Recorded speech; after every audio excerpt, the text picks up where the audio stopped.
ओम असतो मा सद्गमय तमसो मा ज्योतिर्गमय मृत्योर्मा अमृतं गमय शांति शांति शांति। नमस्कार सकलके। आज অ্যানুয়াল অল ইন্ডিয়া এলোকিউশন কম্পিটিশন যেটি এই সপ্তাহে সংগঠিত হয়েছিল তার পুরস্কার প্রদানের অনুষ্ঠান। এই অনুষ্ঠানে মঞ্চে উপস্থিত রয়েছেন আমাদের ইনস্টিটিউটের পূজনীয় সেক্রেটারি মহারাজ শ্রীমৎ স্বামী সুপর্ণানন্দজি। আমাদের আজকের এই অনুষ্ঠানের প্রধান অতিথি doctor Samiran Chandra Chakraborty, formerly director, School of Vedic Studies, Rabindra Bharati University. এছাড়া রয়েছেন ইনস্টিটিউটের নিবেদিতা চেয়ার অধ্যাপক শ্রী শক্তি প্রসাদ মিশ্র। প্রসঙ্গত জানাই, আমাদের এই যে কম্পিটিশন সংগঠিত হয়েছে তাতে এবছর মোট 366 জন ছাত্র এবং ছাত্রী প্রতিযোগিতায় অংশগ্রহণ করেছে। তার মধ্যে আজকে মোট 32খানি পুরস্কার আমরা তুলে দেব। আমি আজকের এই অনুষ্ঠানের একেবারে শুরুতে পূজনীয় মহারাজজি স্বামী সুপর্ণানন্দজিকে অনুরোধ করি তার আশীর্বাণী প্রদান করবার জন্য।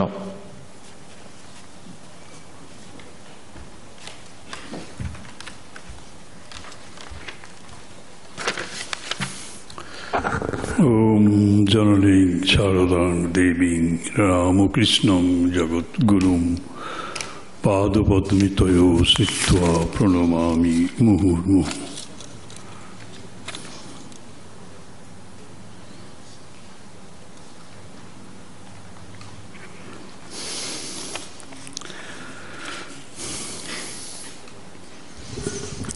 আমি প্রথমেই যারা তোমরা ছাত্রছাত্রীরা এসেছো তাদেরকে স্বাগত জানাই আশ্রমের পক্ষ থেকে এবং আমার নিজের পক্ষ থেকেও। You are present over here. You are the cream of the participants. Out of 366, 32 are being selected. The competition was tough, but you have proved your mettle and you come out gloriously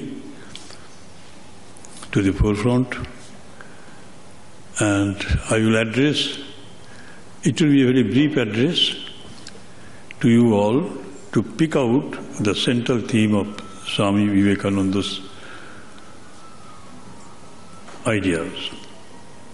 Central, but it will be a little difficult. তোমাদের বলে রাখি, if I just mention the statement itself, it may look very much alien, very much stranger. It would be a strange in the sense, in all practical senses for you. It deals with Atman, you all know. And I know you have aspersions. তোমাদের স্বামীজি যা কিছু বলেছেন, আত্মা বা divinity বা purity is in us. No power comes from outside. কোনো শক্তি বাইরে থেকে আসে না, আমরাই নিজেরা পরিবর্তিত হই আমাদের কর্মের দ্বারা। শুদ্ধ কর্ম হলে পরে শুদ্ধ মন হবে, শুদ্ধ মন হলে পরে শুদ্ধ বুদ্ধি হবে, শুদ্ধ বুদ্ধিতে বিচার শক্তি আসে, ভালো মন্দ বিচার করে আমরা ভালোটা নিই, মন্দটাকে বাদ দিই। এই হচ্ছে মহাজনের পথ। আর ওই পথ ধরেই আমরা তখন চৈতন্যে চলে যাই। স্বামীজি এক জায়গায় বলেছেন যে তোমরা শুনেছ, তা তো একমাত্র তোমাদের কাছে এটাই সত্য যা দেখো, যা দেখো তা সত্য, কিন্তু যা দেখো না, আমি বলছি যা দেখো না তাই সত্য, আরো গভীরভাবে সত্য। গভীরতমভাবে সত্য। যখন শরীরটা আছে তখন আমরা দ্বৈতবাদ নিয়ে থাকি, অনেক বিভিন্নতা দেখি। যখন ঘুমোতে যাই, ঘুমের মধ্যে স্বপ্ন যখন দেখি, তখন সব ফ্যান্টম লাইট। কিরে বাবা, এসব কি বুঝতে পারি না, বুঝি আমরা। অর্থাৎ স্বপ্নে তখন মনকে নিয়ে থাকি। We live in body in the waking state. জাগ্রত অবস্থায় শরীরকে ধরে থাকি, শরীরটাই সত্য বলি, আর স্বপ্নে মনটা থাকে। মনটা আমার দেহ থেকে বেরিয়ে আসে, দেহটা পড়ে আছে বিছানায়, আমি বেরিয়ে এসেছি, বিভিন্ন জায়গায় ঘুরে বেড়াচ্ছি, এবং স্বপ্নে যা দেখো সেগুলো স্বপ্নে সত্যি। আর যখন স্বপ্ন নেই, গভীর ঘুম, স্বপ্নহীন ঘুম, ড্রিমলেস স্লিপ, সেটা হচ্ছে সুষুপ্তি, গভীর ঘুম, সেখানে আমরা তোমরা সবাই একাকার, এক। সেখানে গাছপালা সব চৈতন্যময়, যারা চৈতন্যময় তারাও সব এক। আমরা এইটুকু বলি, কিন্তু স্বামীজি অন্য কথা বলবেন। স্বামীজি বললেন যে শুধু চৈতন্যময়, যাদের জীবন আছে, মাইক্রোকজমের যারা এলিমেন্টস, তারাই তো জীব। গাছপালার জীব আছে, ঘাসের প্রাণ আছে, গরু, ছাগল, ভেড়া, কুকুর, বেড়াল, এসব সবারই প্রাণ আছে, আমারও প্রাণ। আমরা সব যারা ঘুমাই তারা সব কিন্তু ওই আত্মা চৈতন্য চলে যায়। ওই চৈতন্য পুরোপুরি যায়, ওর 50% যায়, 50% নেই তা না। আমাদের সিটিজেনশিপের মতো। সিটিজেনশিপ কারো 1/4 হয় না, 1/8 হয় না, ওটা একবারে অখণ্ড, আনডিভাইডেড। তোমরা ভারতবর্ষের নাগরিক, এই নাগরিকত্ব 100% নাগরিক, ওর অংশ হয় না। তেমনি চৈতন্যেরও কখনো অংশ নেই। তাই বললাম যে স্বামীজি কিন্তু আমাদের কথা ইচ্ছে আরো দারুণ কথা বলবেন। দারুণ কথা বলবেন কোন কথা? না, তুমি যখন গভীর ঘুমে আছো, চৈতন্যের সাথে এক হয়ে আছো, সেখানে মনটাকে তুমি মনের উপারে, মন বিদায় নিয়েছে বলে তুমি চলে গেছো। শরীরটাও বিদায় অনেক আগেই নিয়েছে। যখন স্বপ্ন দেখছো তখন শরীর নেই, তোমার শরীরটা মরে গেলেও তুমি জানো না। এমনকি তুমি স্বপ্নে দেখবে যে তোমার শরীরটা ওখানে পড়ে আছে। অনেক সময় দেখেছো, অনেক সময় দেখে, কেউ কেউ দেখে, যখন শরীরকে দেখি তখন মনকে দেখি না, যখন মনকে দেখি তখন শরীরকে দেখি না, দেখি না। কি বলবে? দেখি না। কিন্তু কোনো কোনো ভাগ্যবান তোমরা কেউ আছো, তোমরা মনকে দেখতে পাও। স্বপ্নে তোমাদের মনকে তুমি, স্বপ্নে তোমার বডিকে দেখতে পাও, স্বপ্নে তুমি মন দিয়ে, মন চেয়ে রয় মনে মনে হেরে মাধুরী, একটা গান আছে না, বিউটিফুল। মনকে দিয়ে, মন দিয়ে তুমি তোমার শরীরটাকে দেখছো। স্বপ্নে তুমি যখন দেখছো সবই তো মনের দেখা, মন তো তোমারই মন। তাহলে তোমার সূক্ষ্ম মন, অস্তিত্ব, বডির থেকে সূক্ষ্ম মনই চালাচ্ছে বডিকে। তুমি তো সবগুলো দেখছো, তাহলে মিথ্যে বলবে কি করে? তাহলে স্বপ্নে যা দেখো সেগুলো স্বপ্নে সত্য, সেগুলো জাগ্রতে মিথ্যা। জাগ্রতে যেটা দেখো সেটা স্বপ্নে মিথ্যা হয়ে যাচ্ছে। কোনটা সত্য? কোনোটাই সত্য নয়। গভীর ঘুমে যখন যাই তখন সত্য। যেটা বলছিলাম যে যদি কখনো স্বপ্ন এমন দেখো, তুমি দেখছো তুমি মরে গেছো, তোমার বডিটা পড়ে আছে, মা বাবা কাঁদছে, এইরকম কিছু একটা, তাহলে জানবে that is the best of all dreams. কেন না, তুমি স্বপ্নেও অন্তত জানলে যে তোমার বডি, তুমি বডি নও। এই যে দেহাত্মবুদ্ধি, দেহটি আমার আত্মজ্ঞান হয়ে গেছে, দেহটাই আমি, আর কিছু নেই। নাস্তিকরা যেটা বলে, আজকে ইন্টেলেকচুয়ালরা তাই বলেন, যা দেখি না তা মিথ্যা। অদ্ভুত ব্যাপার এই প্রতিবাদ, এইভাবে এটার যুক্তি আছে। কিন্তু স্বামীজি যেটা বলবেন না, সেটা অদ্ভুত ব্যাপার। স্বামীজি বলছেন শুধু জীবজগৎ, গাছপালা, গরু, ছাগল, মানুষ সব গভীর ঘুমে যে চৈতন্যে চলে যায় তা না, সমস্ত বস্তু জগৎও চলে যায়। বলে বস্তু জগৎ বলে কিছু নেই। দেখবে আমি বলছি,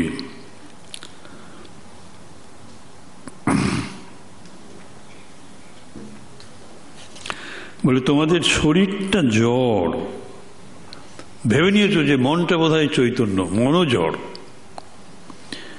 কারণ উভয়ই একই উপাদানে গঠিত।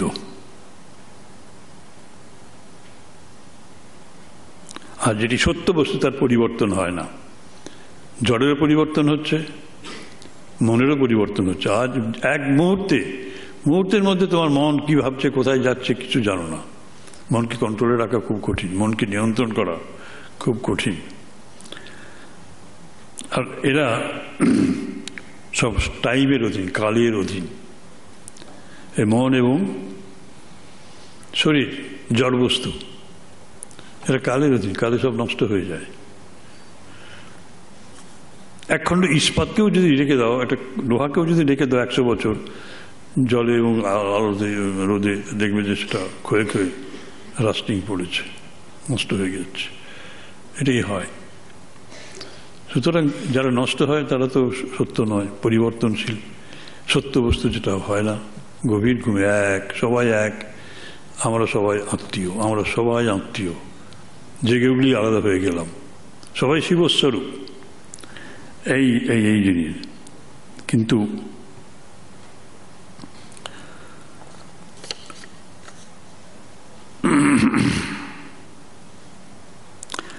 এইবার স্বামীজি যেটা বলছেন যে মনটাও জড়, মন আত্মাতে রূপান্তরিত হয়ে গেছে। আমরা বলি তো না, মন বিদায় নিয়েছে। মনটাও জড় কি করে হচ্ছে? মন যদি জড় হয়, আমরা বলি গাছের মন আছে, আমাদেরও মন আছে। জড়বস্তুর মন, জড়বস্তুরও মন আছে। স্বামীজির কি বৈজ্ঞানিক দৃষ্টিভঙ্গি! বলছে এক খণ্ড ইস্পাত নাও, তাতে তুমি সেটাকে তুমি ডিস্টার্ব করো, ফোর্স দাও, বল প্রয়োগ করো।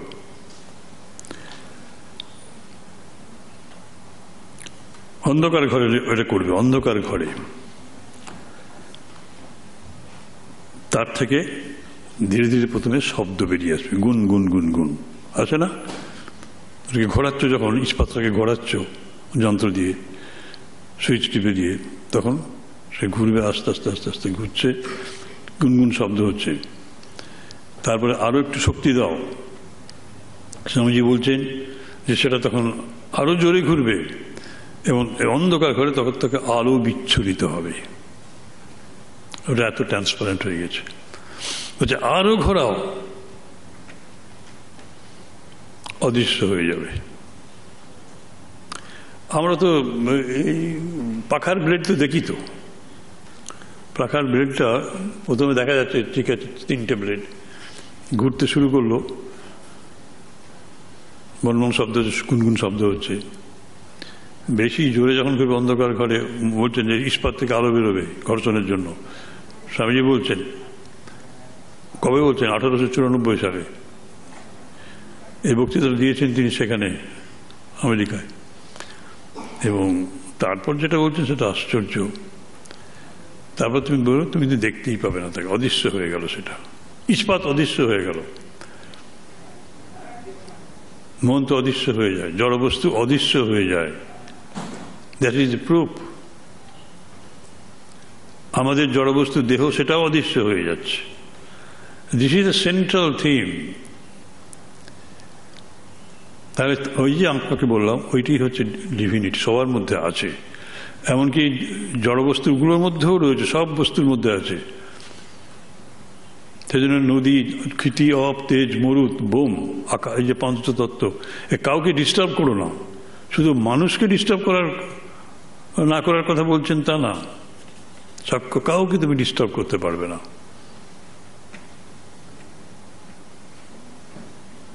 এই হচ্ছে স্বামীজির জীবনদায়ী তত্ত্ব এবং বৈজ্ঞানিক ভিত্তির উপর, মানে প্রতিষ্ঠিত যুক্তির উপর। তা আমি তোমাদের এই কটি কথা বললাম। তোমরা স্বামীজির বই পড়ো না, 2-4টে কোটেশন নিয়ে শুরু করো, এখান থেকে সেখান থেকে। থরলি যদি কিছু বই পড়ো, দেখবে অদ্ভুত জিনিস দেহটা দ্বৈতবাদীদের দেহ নিয়ে কারবার, দেহ মন নিয়ে যাতে কারবার, তারা হচ্ছে এই বিশিষ্টাদ্বৈতবাদী রামানুজ, আর যেটি আত্মা নিয়ে কাজ কারবার সেটা হচ্ছে শঙ্করাচার্য। এই দ্বৈত অদ্বৈত, মাঝখানে বিশিষ্টাদ্বৈত, এই নিয়েই আর সমস্ত ফিলোসফি এর মধ্যে উন্নীত হয়ে আছে, যুক্ত হয়ে আছে। এটুকু জেনে নেবে। তোমাদের প্রতি আমার শুভেচ্ছা রইল। আর আজকে আমরা যাকে এনেছি তিনি খুব বড় মাপের মানুষ, এবং মানে আমি তো বলি হিউমিলিটি ইনকারনেট। আমরা তার কাছে তুচ্ছ ছাত্রের মতোই আমরা, কিন্তু তিনি কি শ্রদ্ধা ভক্তি দেখান। আর আমাদের এখানে বড় বড় ফিলোজফার ছিল, খুব বড় বড় ফিলোজফার ছিলেন, তোমরা বড় হয়ে হয়তো বুঝবে সেসব। এবং এক্সপোনেন্ট অফ ইন্ডিয়ান কালচার এবং ইন্ডিয়ান ফিলোসফি, থিওলজি, মানে থিওলজি মানে হচ্ছে ইয়েগুলো আর কি, ধর্ম চেতনাগুলো, যেগুলো সব মতবাদ। তা এই সমীরণ চক্রবর্তী মহাশয়, উনি প্রায় সারাটা জীবন রবীন্দ্রভারতী বিশ্ববিদ্যালয়ে কাটিয়ে দিলেন, বৈদিক স্টাডিজের সঙ্গে যুক্ত। আমরা তাকে অনেকদিন ধরে পেয়েছি। আমি একজন খুব পণ্ডিত মানুষকে বলেছিলাম যে আজকে তো আমাদের পণ্ডিতদের ক্রাইসিস, তার মধ্যে এটা বলতে আমার কাছে বলতে আমার লজ্জাও হচ্ছে এবং আমি অপরাধ বোধ করছি একটু। তাহলে সমীরণদার কি কোনখানে তার অবস্থান,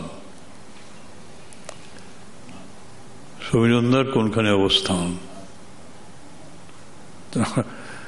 তিনি হেসে একটু বললেন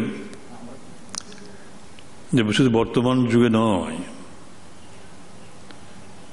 অনেক আগের যুগ থেকেই যদি ধরেন তাহলে এই মানুষটি অতুলনীয়। আমরা দেখেছি ঋগ্বেদের মন্ত্রগুলো উনি মুখস্থ বলছেন, গীতা ভাগবত মুখস্থ বলছেন। গীতাটা পারেন অনেকে, ভাগবত খুব কঠিন, মন্ত্রগুলো কি কঠিন। এই সহনাবাবু তো ওইসব যেমন আছে আর কি ওইগুলো। আর তারপর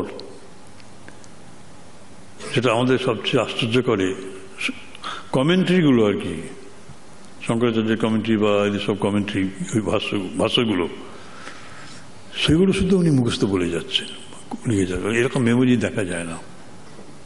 শুধু তাই না, উনি বাংলা হিন্দিতে তো ফ্লুয়েন্ট, সংস্কৃতে, ওরা সংস্কৃত সাবজেক্ট, সংস্কৃতে ফ্লুয়েন্ট, এত ফ্লুয়েন্ট ভাবতে পারবে না।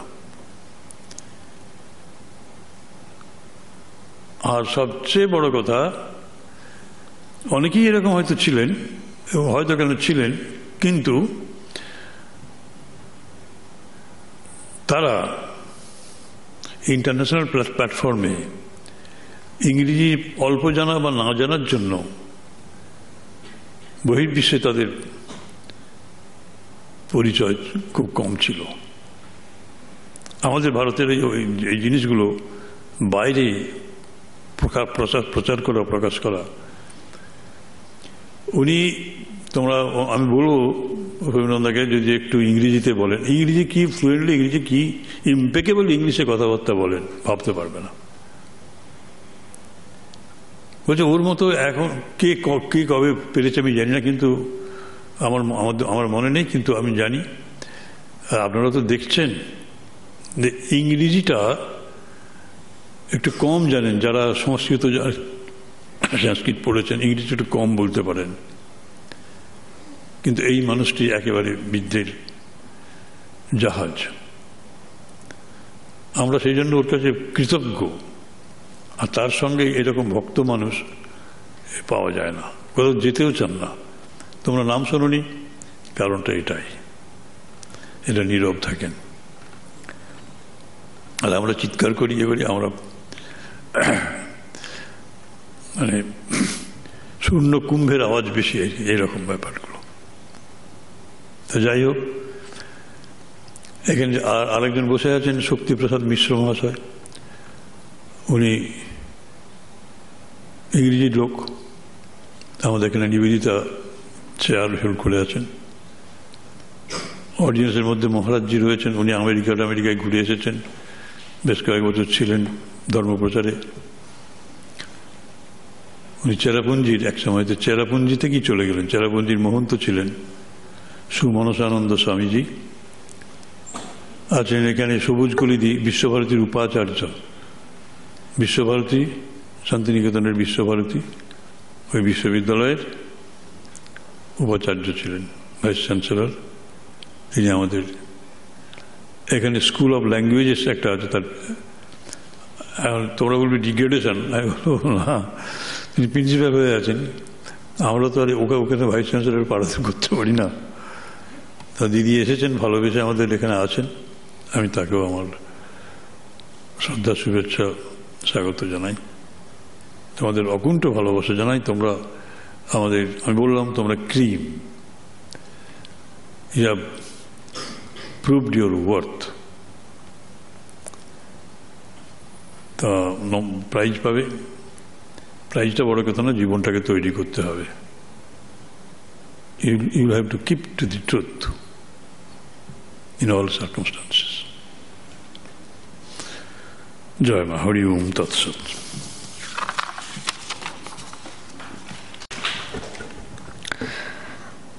আমরা এবার দ্বিতীয় পর্বে মোট যে 5টি বিভাগে এই কম্পিটিশন বা প্রতিযোগিতা সংগঠিত হয়েছিল, তার যারা প্রথম পুরস্কার পেয়েছো বা পেয়েছেন তাদের আমরা এক এক করে ডাকবো। তারা মঞ্চে এসে যে বক্তব্যটি তারা আমাদের এই হলে বা আমাদের মাননীয় বিচারক মণ্ডলীর সামনে তারা উপস্থাপিত করেছিলেন, সেইটি আজকে বিবেকানন্দ সভাকক্ষে সকলের সঙ্গে সেটিকে ভাগ করে নেবেন। গ্রুপ এতে যুগ্মভাবে প্রথম অঙ্কলিকা রায় শ্রী সারদা আশ্রম বালিকা বিদ্যালয় নিউ-আলিপুরের, এবং একই সঙ্গে গ্রুপ এতে প্রথম দ্বিজা দাস শ্রী রামকৃষ্ণ সারদা সংঘ বালিকা বিদ্যালয়। আমি প্রথমে অঙ্কলিকাকে অনুরোধ করব মঞ্চে এসে তার বক্তব্যটি উপস্থাপন করতে। একই সঙ্গে অনুরোধ জানাই, দ্বিজা দাস তুমিও প্রস্তুত হয়ে থাকো, অঙ্কলিকার পরে তোমার বক্তব্যের পালা।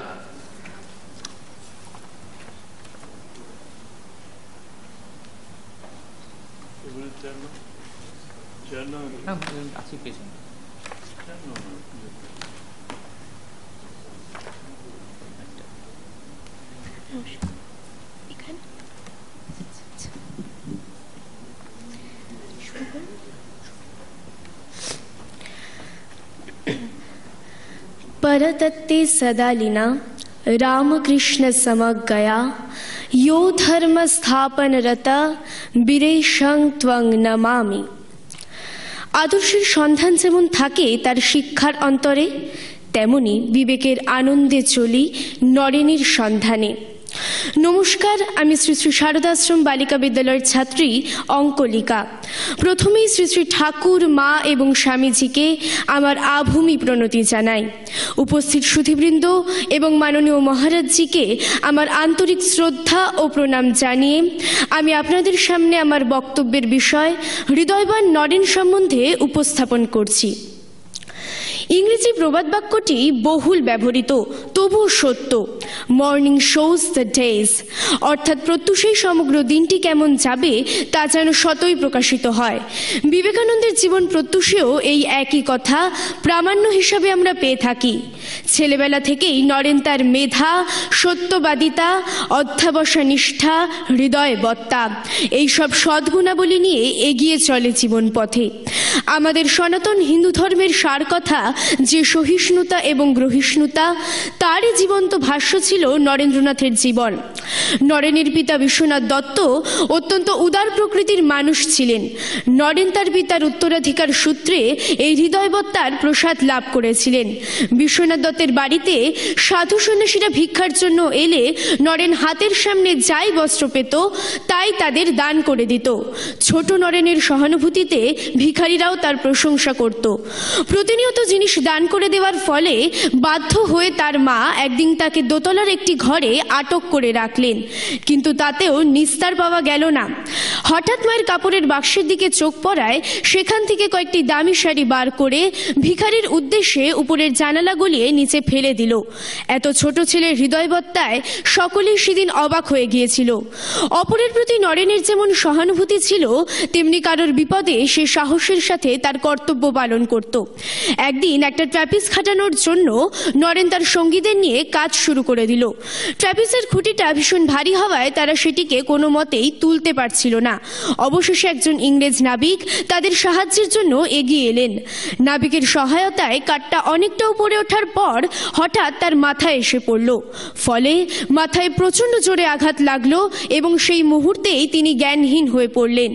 প্রচুর রক্তপাতের কারণে সকলেই ভীষণ ভয় পেয়ে সেই স্থান দ্রুত ত্যাগ করল। আহত ইংরেজ নাবিককে শুশ্রূষা করে সুস্থ করে তোলে নরেন্দ্রনাথ। ভয় না পেয়ে শুধু হৃদয়ের প্রেরণায় এগিয়ে যাওয়া, এই তো সাজে তাকে। 1881 খ্রিস্টাব্দে প্রবেশিকা পরীক্ষার আগে টাকা দেওয়ার সময় বন্ধু হরিদাস বড় গরিব হওয়ার জন্য পরীক্ষার ফিস জোগাড় করতে পারেনি। সঙ্গে বাকি 1 বছরের বেতন। বেতন মুকুবে নারাজ কেরানি রাজকুমার বাবুকে কৌশলে রাজি করিয়ে হরিদাসের পরীক্ষার ব্যবস্থা করেন নরেন্দ্রনাথ। এই ঘটনা থেকে আমরা নরেন্দ্রনাথের বন্ধুর প্রতি সহমর্মিতা, প্রখর বুদ্ধি এবং হৃদয়বত্তার পরিচয় পাই। কুসংস্কার মুক্ত মন হৃদয়বত্তার এক জাগ্রত দিক। সেই বালক বয়সে ভেঙেছিলেন জাতিভেদ প্রথার সংকীর্ণতাকে, প্রতিবাদী হয়েছিলেন বাবার বিপক্ষে গিয়ে। বাড়ির বৈঠকখানে সাজানো প্রত্যেক ধর্মের আলাদা আলাদা হুকো তিনি নিজে টান দিয়ে পরীক্ষা করে দেখেছিলেন সত্যি জাত যায় কিনা। যুক্তির আলোকে সত্যকে চেনার অভ্যাস শিশু বয়স থেকেই তিনি মজ্জাগত করেছিলেন। নরেন্দ্রনাথ ক্রমাগত বিবেকানন্দের মহত্বে জাগ্রত হতে থাকে। লোকচক্ষুর অন্তরালে শুরু হয় এক পরিবর্তনের ইতিহাস। 1881-তে নেমিচক্রের অনিবার্য আবর্তনে এ যুগরঙ্গের নির্মাতা তথা নির্দেশক শ্রী রামকৃষ্ণদেবের পূত সান্নিধ্যে এসে উপস্থিত হন। ক্রমে এই পরিচয়ই নরেনের তথাকথিত স্বরূপকে, বিশিষ্টতাকে বিবেকানন্দের ব্যাপ্তিতে সমুন্নত করে। শুধুমাত্র মুখের কথা নয়, জীবন দিয়ে দেখিয়ে গেলেন এ জীবন শুধুমাত্র ইন্দ্রিয় সুখের জন্য নয়, এ জীবন পরহিতার্থে ব্যয় করাই মানুষের একমাত্র লক্ষ্য ও উদ্দেশ্য। সেজন্য তার সাবধান বাণী, বি অ্যান্ড মেক। আগে নিজে তৈরি হও, তারপর অপরকে তৈরি করো। যে নরেন্দ্রনাথ আর শৈশব তার প্রেরণায় চালিত হয়েছেন, সেই নরেন্দ্রনাথই বিশ্ববিজয়ী বিবেকানন্দ রূপেও একইভাবে প্রকাশ করেছেন নিজেকে। হৃদয়বত্তাই তার নিজস্ব সম্পদ। তাই বারবার বলেছেন, নিজেকে কর্ম করার যোগ্য যন্ত্র করে তোলো। হৃদয় ও মস্তিষ্কের যদি বিরোধ দেখো, তবে হৃদয়কেই অনুসরণ করো। আমাদের মনে রাখতে হবে 3H formula, head, heart and hand. Swamiji চেয়েছেন মস্তিষ্ক যোগাবে বুদ্ধি, হৃদয় যোগাবে বোধ, আর হাত অর্থাৎ দুটি হাত কর্মে উদ্বুদ্ধ করবে। প্লেগ মহামারীতে দেশের দুর্ভিক্ষে শ্রীরামকৃষ্ণের নরেন বেদান্তবাদী সন্ন্যাসীর খোলসে যেন কোমল হৃদয় মাতৃ প্রতিমা।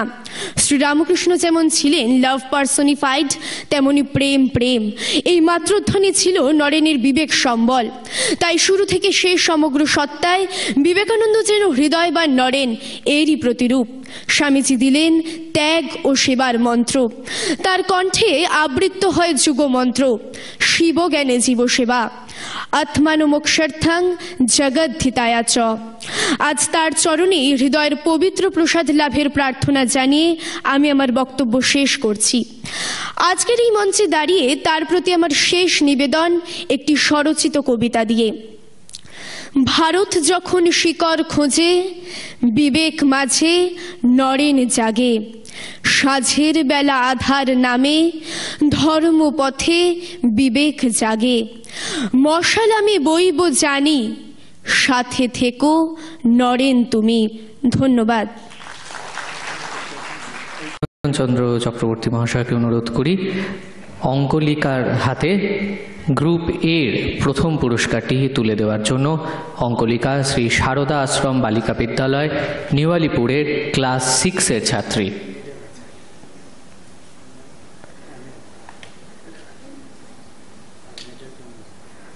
একটি গোল্ড মেডেল, তার সঙ্গে সার্টিফিকেট এবং বই।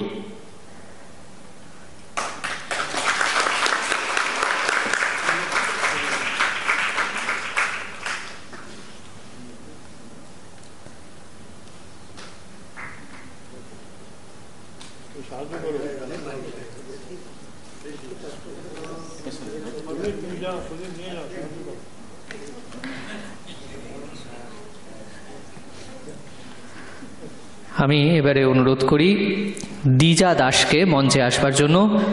দ্বিজাও গ্রুপ এ, এই যে গ্রুপটি তাতে প্রথম স্থান অধিকার করেছে।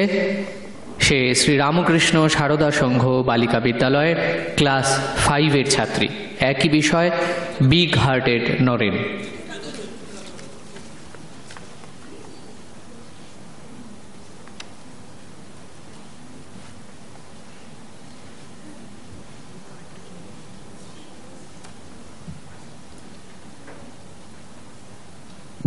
নমস্কার। প্রথমেই জানাই শ্রী শ্রী ঠাকুর, মা ও স্বামীজিকে আমার আন্তরিক প্রণাম এবং এখানে উপস্থিত সকল গুরুজনদের আমার প্রণাম ও ছোটদের ভালোবাসা। ভারতীয় ধর্ম, আদর্শ এবং সংস্কৃতিকে যিনি বিশ্বের দরবারে প্রচার করেছিলেন এবং ব্রিটিশ শাসনের অধীনে থাকা ভারতবর্ষকে বিশেষ সম্মানের অধিকারী করে তুলেছিলেন, তিনি হলেন স্বামী বিবেকানন্দ। পূর্বাশ্রমে যিনি নরেন্দ্রনাথ দত্ত বা নরেন নামে পরিচিত ছিলেন। আমি দ্বিজা দাস, শ্রী রামকৃষ্ণ সারদা সংঘ বালিকা বিদ্যালয় 5ম শ্রেণীর ছাত্রী। আজ আমি নরেনের জীবনের অন্যতম দিক, তার উদার হৃদয় সম্পর্কে কিছু কথা বলবো। শৈশব থেকেই নরেন সাধু সন্ন্যাসীদের প্রতি বিশেষ আকর্ষণ ছিল। একদা এক সন্ন্যাসী বাড়ির দরজায় নারায়ণ হরি বলে উপস্থিত হলেন। বালক নরেন তক্ষুনি নিজের পরনের ধুতি তাকে দান করলেন। এরপর থেকে বাড়িতে কোনো সন্ন্যাসী বা ভিখারি এলে তার মা তাকে ঘরে আটকে রাখতেন, কিন্তু তিনি সুযোগ পেলেই জানলা দিয়ে জামা কাপড় হাতের কাছে যা কিছু পেতেন তাই ছুঁড়ে দিতেন তাদের দিকে। আবার পাগড়ি মাথায় কচুয়ানদের প্রতিও বালক নরেনের বিশেষ শ্রদ্ধা ছিল। একবার তিনি তার দলবল সহ আখড়ায় একটি ভারী ট্র্যাপিজ লাগানোর চেষ্টা করছিলেন। তিনি এর জন্য দর্শকদের কাছে সাহায্য চাইলেন। একজন বলবান ইংরেজ নাবিক তাদের সাহায্য করার জন্য এগিয়ে এলেন, কিন্তু হঠাৎ ট্র্যাপিজটি পড়ে যাওয়ায় নাবিকটি আঘাত পান। এই দেখে দর্শকরা সবাই সেখান থেকে চলে যান, কিন্তু নরেন নিজের পরনের কাপড় ছিঁড়ে নাবিকের ক্ষতস্থান বেঁধে দেন এবং তার চোখে মুখে জল ছিটিয়ে তার জ্ঞান ফেরান। তাই শুধু নয়, তিনি নাবিকটিকে ট্রেনিং একাডেমি নামে এক স্কুলের বাড়িতে নিয়ে গিয়ে ডাক্তার দেখান এবং 1 সপ্তাহ ধরে তার শুশ্রূষা করেন। অবশেষে নাবিকটি সুস্থ হলে তিনি বন্ধুদের কাছ থেকে কিছু অর্থ সংগ্রহ করে তাকে দেন এবং বাড়ি পাঠিয়েছেন। নরেন ছিলেন বন্ধুবৎসল। বন্ধুদের মধ্যে কেউ দুঃখে কষ্টে পড়লে তিনি সবার আগে তার সাহায্যের হাত বাড়িয়ে দিতেন। একবার একদল মাঝি তার বন্ধুদের নৌকায় আটকে রেখেছিলেন। তিনি ইংরেজ সৈন্যদের সঙ্গে ইংরাজিতে কথা বলে সাহায্য চাইলেন এবং তাদের সাহায্যে বন্ধুদের তীরে ফেরালেন। আবার ঘোড়ার গাড়িতে পিষ্ট হওয়া থেকে সঙ্গীকে বাঁচাতে নিজের বিপদকে তুচ্ছ করে ঝাঁপিয়ে পড়েছিলেন। সিমলাপল্লী ধনী দরিদ্র নির্বিশেষে সব প্রতিবেশী এই বালককে খুব স্নেহ করত। নরেন যে জীব সেবা করার জন্য ভারত তথা বিশ্ব জুড়ে স্বামী বিবেকানন্দ নামে পরিচিত হবেন, পূর্বাশ্রমের কর্মকাণ্ডে যেন তার আভাস ছিল। নমস্কার।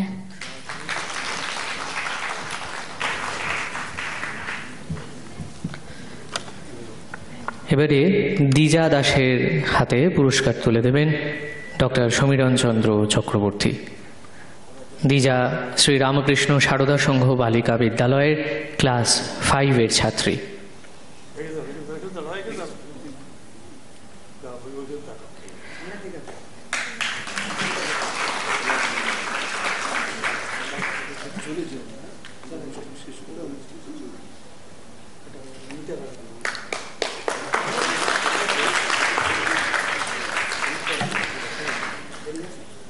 গ্রুপ বি বিষয় ছিল what can I do for my motherland, আমার মাতৃভূমির জন্য আমি কি করতে পারি। গ্রুপ বি এর এই বিষয়টিতে প্রথম স্থান অধিকার করেছে জিষ্ণু হালদার, ক্লাস 8-এর ছাত্র। জিষ্ণু বরানগর রামকৃষ্ণ মিশন আশ্রম হাই স্কুলের ছাত্র।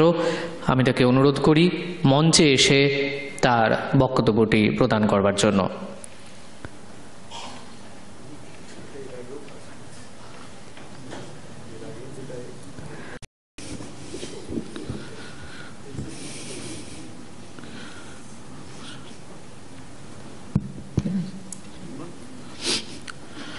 ओं परतत्ते सदालेन रामकृष्ण समागया यो धर्म स्थापनरत বীরেশং তং নমাম্যহং।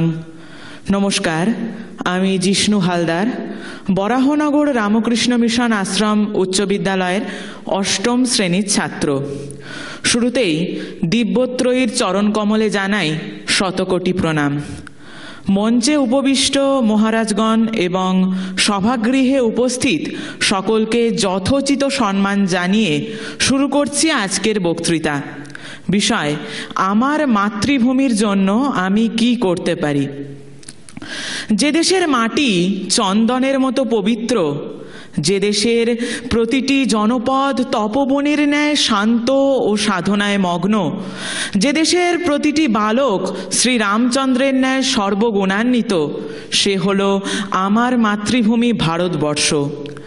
দীর্ঘ সংগ্রাম ও আত্মত্যাগের মধ্য দিয়ে আজ থেকে প্রায় 78 বছর পূর্বে আমার মাতৃভূমি স্বাধীনতা লাভ করে নতুন জাতি গঠনে আত্মনিয়োগ করেছে। সুতরাং এ কার্যে হাত দেওয়ার পূর্বে ভাবি ভারতবর্ষের পরিষ্কার ছবি এঁকে নিতে হবে। গ্রহণ করতে হবে সেই সকল আদর্শকে যা আমাদের বড় করে তুলেছে, এবং বর্জন করতে হবে সেই সকল কারণকে যা আমাদের পতন ঘটিয়েছে। স্বামীজি বলেছেন, remember that the nation lives in the cottage. কাজেই আমাদের কর্তব্য ভাগ্যহত অনুন্নত উপজাতি মানব গোষ্ঠীর সার্বিক উন্নয়নের জন্য কাজ করা।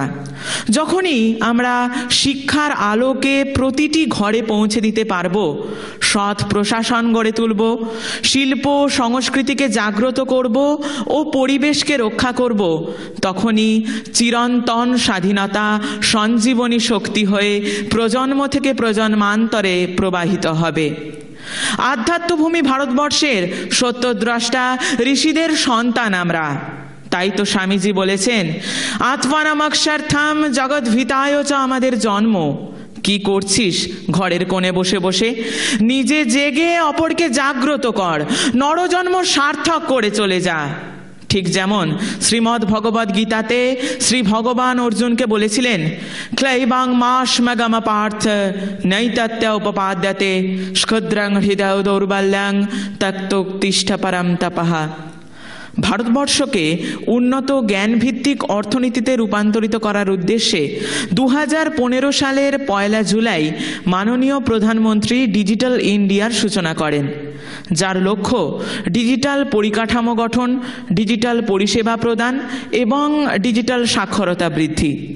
কাজেই আমি একজন ছাত্রের পাশাপাশি একজন দায়িত্বশীল নাগরিক হিসাবে এই ডিজিটাল প্ল্যাটফর্মকে ব্যবহার করে স্থানীয় ব্যবসা ও শিল্পকলার প্রচার, অনলাইন শিক্ষাদান, ডিজিটাল লাইব্রেরি তৈরি, আপসাইক্লিং ও রিসাইক্লিং ওয়ার্কশপ, জলের অপচয় রোধ ও পার্ক ও অন্যান্য পাবলিক প্লেসের রক্ষণাবেক্ষণ করতে পারি। পাশাপাশি প্রতিবেশী ও বয়স্কদের প্রতি সমানুভূতি ও পিছিয়ে পড়া শিশুদের বিনামূল্যে শিক্ষার ব্যবস্থা করা সামাজিক দায়িত্ব পালনের একটি মাধ্যম স্বরূপ বিবেচিত হয়। বহু বয়স্ক বা স্বল্প শিক্ষিত ব্যক্তিবর্গ যারা কিনা এই ডিজিটাল প্ল্যাটফর্মকে ব্যবহার করতে ভয় পান, তাদেরকে ডিজিটাল সাক্ষরতা প্রদান এবং সাইবার নিরাপত্তা সম্পর্কিত শিক্ষাদানের মাধ্যমে ডিজিটাল ভারত গঠনের কার্যকে সুপরিচালিত করা সম্ভব। এক্ষেত্রে তাদের বোঝানো যেতে পারে যে কিভাবে এই ব্যক্তিগত তথ্যকে সুরক্ষিত করতে হয় এবং এই ডিজিটাল প্ল্যাটফর্ম কিভাবে কাগজের ব্যবহারকে কমিয়ে পরিবেশ রক্ষায় সাহায্য করে। আমরা তো সকলেই জানি যে এই ডিজিটাল পেমেন্ট সিস্টেম স্বচ্ছতা ও দ্রুততাকে বৃদ্ধি করে, কিন্তু এ সংক্রান্ত যে আতঙ্ক বহু নাগরিকের মধ্যেই রয়েছে তা দূরীকরণের মাধ্যমে আমি একজন দায়িত্বশীল নাগরিকের ভূমিকা পালন করতে পারি। নিঃস্বার্থতা, পবিত্রতা, অধ্যাবসায় ও আত্মবিশ্বাস থাকলেই স্বামীজির আশীর্বাদ আমাদের যুব সমাজের ওপরে বর্ষিত হবে। তখনই আমরা অসাধ্য সাধন করতে পারব, স্বামীজির ভবিষ্যৎ ভারত গঠনের কার্যকে বাস্তবায়িত করতে পারব। স্বামীজি বলেছেন যে আমরা জন্ম থেকেই মায়ের জন্য বলি প্রদত্ত, কাজেই বহুজন হিতায় ও বহুজন সুখায় জীবনযাপনই প্রকৃত সুখের। ভারতবর্ষ ঋষির দেশ, ত্যাগ ভারতের আদর্শ। বহু দুর্দিনেও ভারত এই আদর্শকে ভোলেনি। তাই ভারতের চিন্তাধারা, ধর্ম, কর্ম, সমাজ জীবন, ধনসম্পদ সব কিছুর মধ্যে ভারতের একটি মাত্র লক্ষ্য, ভারতের চিন্তার মধ্যে, ভারতের কৃষ্টির মধ্যে দেবত্বের বিকাশ, যার জন্য দরকার পূর্ণ মনুষ্যত্বের সাধনা, যার অপর নাম ধর্ম, যার জন্য চাই অটল ধৈর্য, আত্মনির্ভরতা, স্বাধীনতা প্রিয়তা, একতা বন্ধন ও উন্নতি তৃষ্ণা। ওং পূর্ণমদং পূর্ণমিদং পূর্ণাদ পূর্ণমেবাচ্ছতে পূর্ণস্য পূর্ণমাদায় পূর্ণমেবাশিষ্যতে। ওং শান্তি শান্তি শান্তি। শ্রীরামকৃষ্ণায় প্রণমস্তু। নমস্কার। এবারে জিষ্ণুর হাতে পুরস্কার প্রদানের পালা। জিষ্ণু বরানগর রামকৃষ্ণ মিশন আশ্রম হাই স্কুল ক্লাস 8-এর ছাত্র, গ্রুপ বিতে সে প্রথম স্থান অধিকার করেছে।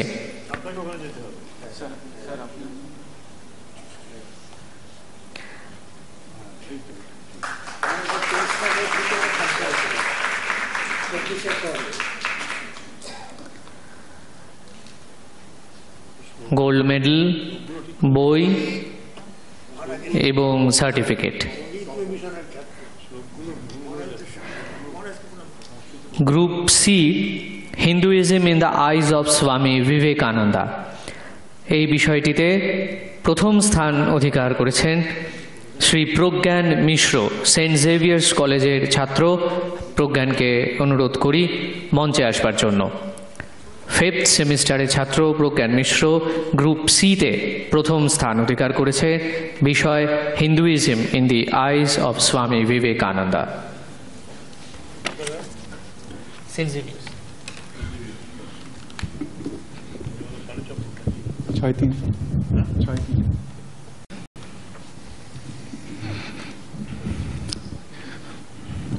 পূজনীয় অধ্যক্ষ মহারাজ, অতিথিবৃন্দ এবং শ্রোতৃমণ্ডলী, স্বামীজির দৃষ্টিতে হিন্দু ধর্ম এই সম্পর্কে তার রচনাবলী প্রায় প্রতিটিতেই অল্প বিস্তর প্রকাশ রয়েছে, তবে তার সবচেয়ে বেশি তার শিকাগো বক্তৃতাবলীতে, বিশেষত 11ই সেপ্টেম্বর ও 19শে সেপ্টেম্বরের প্রদত্ত ভাষণে।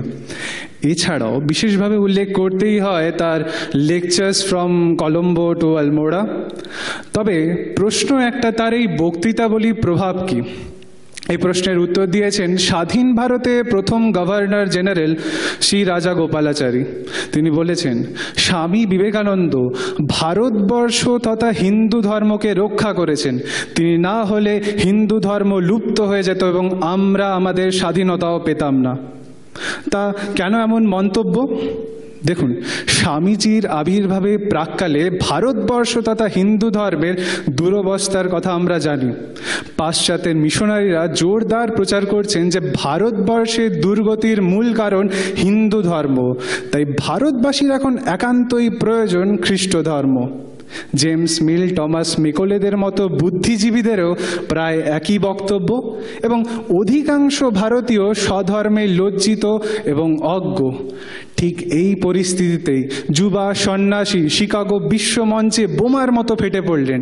তার 11ই সেপ্টেম্বরের 5 মিনিটের বক্তৃতায় হিন্দু ধর্ম তথা ভারতবর্ষ সগৌরবে আত্মপ্রকাশ করল। প্রথমেই পাশ্চাত্য এক মহান ধর্ম সংস্কৃতির পরিচয় পেল, sisters and brothers of America. এরপর অন্তত 4 বার স্বধর্মে গৌরব প্রকাশ করে বললেন, I am proud to belong to a religion and I am proud to tell you. কি বললেন তিনি? অনেক কথার মাঝে সবচেয়ে গুরুত্বপূর্ণ কথা, হিন্দু ধর্ম মাদার অফ রিলিজিয়ন্স। কেন মাদার অফ রিলিজিয়ন্স? কারণ এই প্রাচীন ধর্মেই সব ধর্মের সার নিহিত। দ্বৈত, অদ্বৈত, বিশিষ্টাদ্বৈত, খ্রিস্টান ও ইসলাম ধর্মের রূপহীন শাখার অদ্বৈতবাদ ও ইত্যাদি ধর্মদর্শন। এছাড়াও এই করুণাময়ী সহিষ্ণু মাদার অফ রিলিজিয়ন্স পরম মমতায় বিপন্ন ইহুদি ও জরথ্রুষ্টবাদীদের তার অভয় আঁচলে আশ্রয় দান করেছিল।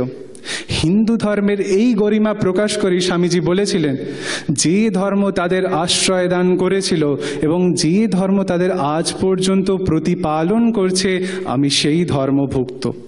এরপর স্বামীজি হিন্দু ধর্মের ঔদার্যের ভিত্তিস্বরূপ তুলে ধরলেন ঋষিদের উপলব্ধি, একম সৎ বিপ্রা বহুধা বদন্তি, এবং উদ্ধৃতি দিলেন, এ যথা মাং প্রপদ্যন্তে তং তথৈব ভজাম্যহম। উপাসক যে ভাব নিয়ে আসুক না কেন, তার ওপর ঈশ্বর বা গড বা আল্লাহর করুণার বাতাস বইবে। তবে স্বামীজির দৃষ্টিতে হিন্দু ধর্মের শ্রেষ্ঠ নিদর্শন তার 19শে সেপ্টেম্বরের বক্তৃতায় পাওয়া যায়। এই বক্তৃতা সম্পর্কে নিবেদিতার মন্তব্য, ভবিষ্যতের বাবা মা যখন তাদের সন্তানকে হিন্দু ধর্ম সম্পর্কে শিক্ষা দেবেন, তখন অবশ্যই তারা তার এই বক্তৃতাটির কথা মাথায় রাখবেন। দ্বিতীয় মন্তব্য নিবেদিতারই ভাষায়, when he began to speak it was of the religious ideas of Hindus, when he ended Hinduism was created। কেন এমন মন্তব্য? কারণ স্বামী বিবেকানন্দই প্রথম যিনি বহুমুখী হিন্দু ধর্মের মহামিলন ক্ষেত্র আবিষ্কার করলেন। স্বামী বিবেকানন্দই প্রথম যিনি হিন্দু ধর্মের সঙ্গে বিজ্ঞান ও যুক্তির বন্ধুত্বপূর্ণ সম্পর্কে প্রমাণ দিলেন। স্বামী বিবেকানন্দই প্রথম যিনি দেখিয়েছেন হিন্দু ধর্ম পারমার্থিক ও ঐহিক কর্মের মধ্যে প্রাচীরের বাধা স্বীকার করে না। There is no distinction between sacred and secular. এরপর স্বামীজি হিন্দু ধর্ম সম্পর্কে নানা অপপ্রচারের মোকাবিলা করলেন, যেমন হিন্দু ধর্ম পৌত্তলিক। স্বামীজির স্পষ্ট উত্তর, পুতুলকে পুতুল ভেবে পুজো করা পৌত্তলিকতা। হিন্দুরা মূর্তিকে প্রতীকী করে এক ঈশ্বরের উপাসনা করে। বস্তুত সব ধর্মই প্রতীক বা বাহ্য অবলম্বন করে থাকে। তাই স্বামীজির পাল্টা প্রশ্ন, well, why does a Christian hold a cross as holy? Why are there so many images in the Catholic Church? And why do the Muslim face the West at the time of prayer? আসলে সব ধর্মই প্রতীকের আশ্রয় নিয়ে থাকে। তবে হ্যাঁ, হিন্দু ধর্মই এমন এক বিশ্ববিদ্যালয় যেখানে প্রতীকে উপাসনা থেকে শুরু করে অজাতবাদের চর্চার সুযোগ রয়েছে। এরপর আরও একটি অভিযোগ হিন্দু ধর্ম সম্পর্কে, যে হিন্দু ধর্ম বহু ঈশ্বরের কথা বলে, পলিথিইজম। স্বামীজির স্পষ্ট উত্তর, there is no polytheism in Hinduism. হিন্দুরা এক অদ্বিতীয় নিত্য ঈশ্বরের উপাসনা করে। শিব, কৃষ্ণ, দুর্গা, কালী, যে নামেই ডাকি না কেন তা একেরই উপাসনা। The rose called by any other name would always smell as sweet. এই প্রসঙ্গে স্বামীজির দৃপ্ত ঘোষণা, ধর্মের ক্ষেত্রে হিন্দু ধর্ম সবচেয়ে গণতান্ত্রিক, সবচেয়ে সহিষ্ণু এবং সবচেয়ে গ্রহিষ্ণু। যাই হোক, স্বামীজির দৃষ্টিতে হিন্দু ধর্মের আজ বিশেষ চর্চা ও প্রচারের প্রয়োজন। শ্রুতিবৃন্দ, স্বধর্মের অজ্ঞতা আজ এক ব্যাধির স্বরূপ। আমরা জানি স্বামীজি কাশ্মীরের এক বৃদ্ধা রমণীকে প্রশ্ন করেছিলেন, মা, আপনি কোন ধর্মাবলম্বী? উত্তরে তিনি বলেন, খোদার দয়ায় আমি মুসলমানি। স্বামীজি তার উত্তরে খুব খুশি হয়েছিলেন। তিনি চাইতেন প্রতিটি হিন্দু সন্তান তার স্বধর্মে গর্ববোধ করুক, তবে তার আগে জানতেই হবে স্বামীজির দৃষ্টিতে হিন্দু ধর্ম। ধন্যবাদ।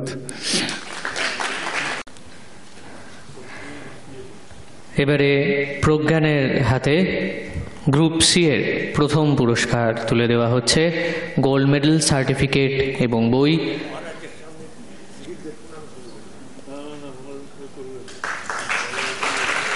প্রজ্ঞান মিশ্র সেন্ট জেভিয়ার্স কলেজের 5th সেমিস্টারের ছাত্র। গ্রুপ সি এর প্রথম পুরস্কার সে পেয়েছে। বিষয় ছিল Hinduism in the eyes of Swami Vivekananda.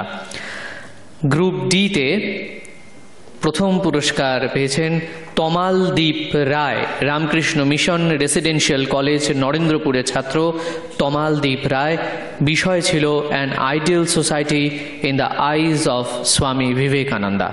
আমি তাকে অনুরোধ করি মঞ্চে এসে তার বক্তব্যটি পরিবেশন করবার জন্য। An ideal society in the eyes of Swami Vivekananda, group D এর প্রথম স্থান অধিকার করেছে শ্রী তমালদীপ রায়।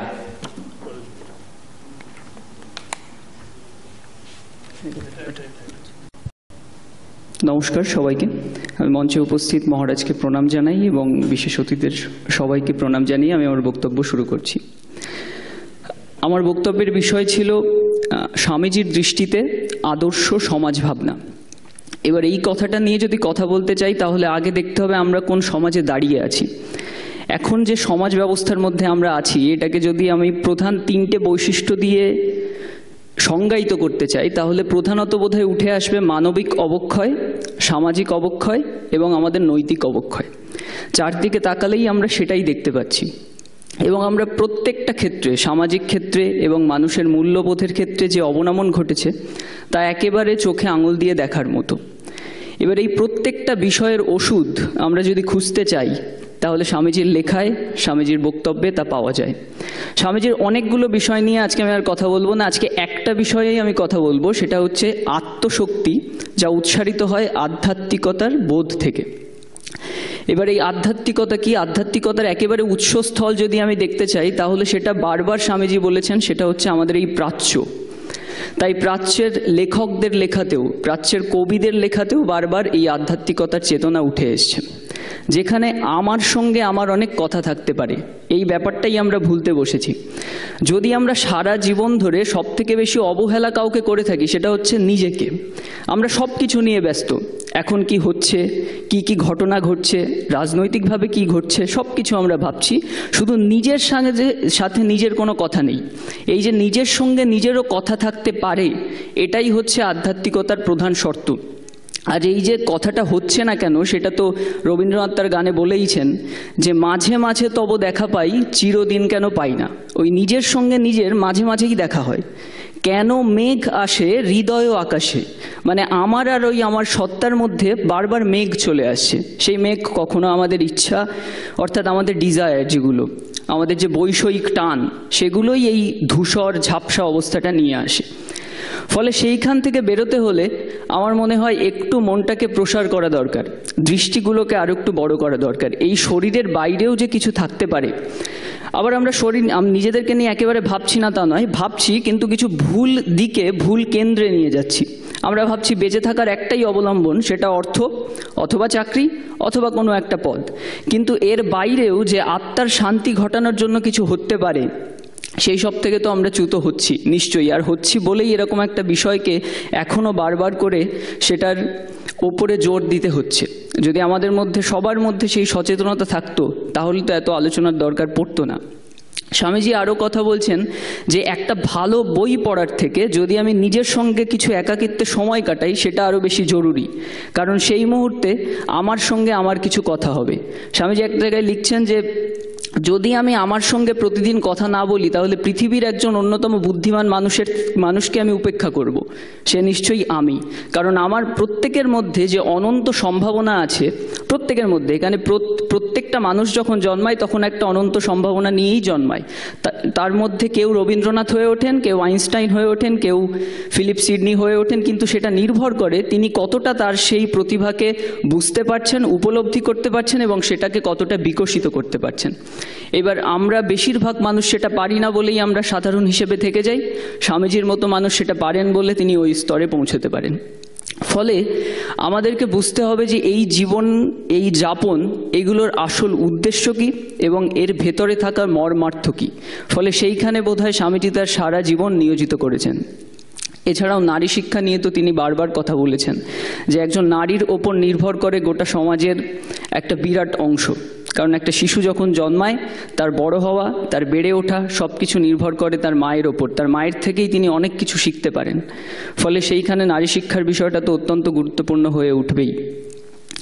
এছাড়াও এই যে আধ্যাত্মিকতা এবং পাশ্চাত্যের যে যুক্তিবোধ, এটার সম্মেলনেরও একটা চেষ্টা হতে পারে, সেটার প্রতিও অনেকবার তিনি ইঙ্গিত করেছেন যে আমরা যে আধ্যাত্মিক বোধ নিয়ে আছি, যেটা নিয়ে আমাদের মধ্যে আপাতভাবে এই ইস্টার্ন ফিলোসফি আর ওয়েস্টার্ন ফিলোসফির একটা কনফ্লিক্ট হয়।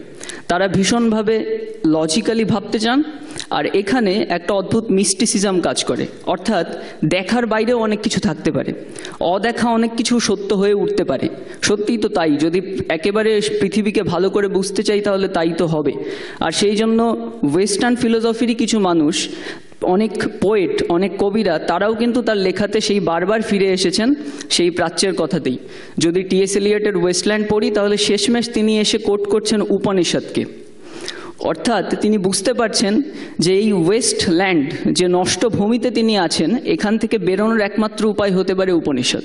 সেটা আমি বলছি না, সেটা কোনো প্রাচ্যের লোক বলছেন না, সেটা বলছেন একজন কবি যিনি কিনা ওয়েস্টে বসেই কবিতা লিখছেন। ফলে এই যে আধ্যাত্মিকতার একটা চূড়ান্ত সম্ভারে আমরা বসে আছি, এইটা নিয়ে তো আমাদেরকে কাজ করতে হবে, আমাদেরকে ভাবতে হবে, তা না হলে এটার অপচয় ঘটতে থাকবে। তাই আমি আশা করব আমরা প্রত্যেকেই স্বামীজির দীক্ষায় দীক্ষিত হব এবং তার শিক্ষাগুলোকে বোঝার চেষ্টা করব। শুধুমাত্র ইনফরমেশন বেসড এডুকেশন সিস্টেমে আমরা থাকবো না, আমরা বোঝার চেষ্টা করব কোথার থেকে কি হয়। আর এই বোধটা আসলে আমার বোধ হয় আমাদের সমাজ আরও অগ্রগতির দিকে যাবে। এটা বলেই আমি আমার বক্তব্য শেষ করছি। নমস্কার, ধন্যবাদ। এবার তমালদীপ রায়ের হাতে ডি গ্রুপের প্রথম পুরস্কার তুলে দিচ্ছেন ডক্টর সমীরণ চন্দ্র চক্রবর্তী। বিষয় ছিল an ideal society in the eyes of Swami Vivekananda. তাতে প্রথম পুরস্কার লাভ করেছেন তমালদীপ Roy, Ramakrishna Mission Residential College, নরেন্দ্রপুরের ছাত্র।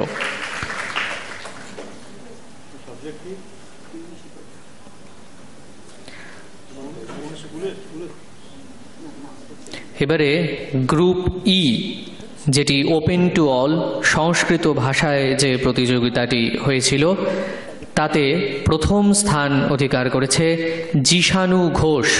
রামকৃষ্ণ মিশন বিদ্যাপীঠ পুরুলিয়ার জিশানু ঘোষ, সে প্রথম স্থান অধিকার করেছে।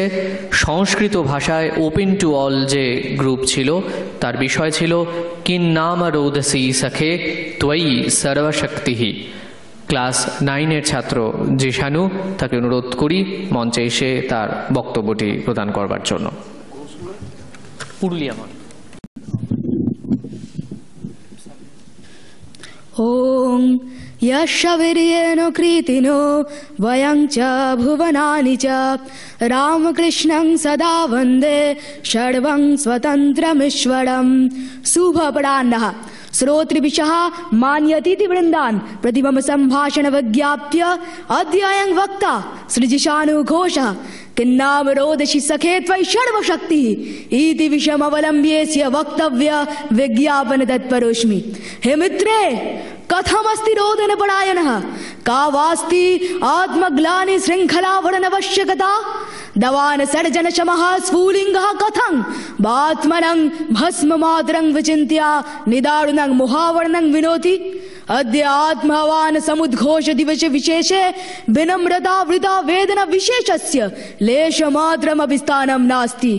तवान्तस्थाया अखिलायः जडतायः कृत्स्नायः धनतायः संहारकः वैनवझङ्कारः धनित भवेत्। एकं विशेषं स्वं जीवनि मन्त्रं न केवलं मन्त्रमात्रं परन्तु छन्दबद्ध विप्लवं स्वरूपं च वयं स्वीयहृदेषु धारयेम।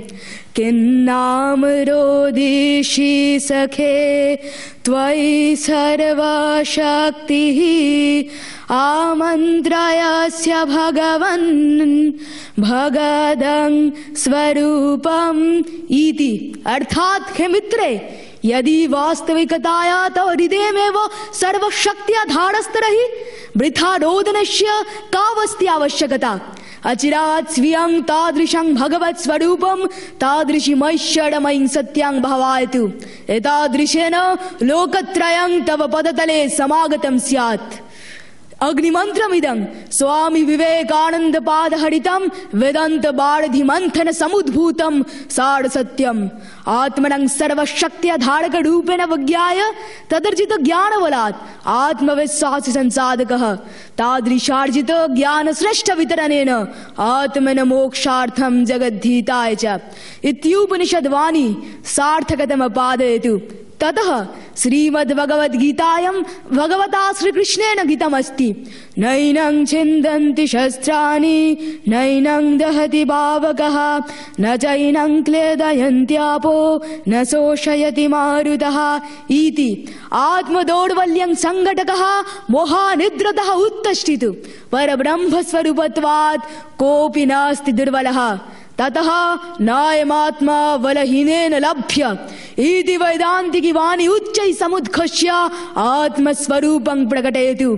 ततः स्वामी विवेकानन्द पादेन महाहुंकारेण आत्मदोधन अनुकूल कार्य संपादनाय सर्वानुपदिष्टवान्। कुर्मस्ताडक चर्वणं त्रिभुवनम् ऊतपटायम बलात् किं भो विजानस्यस्मान् रामकृष्ण दासा वयमीति।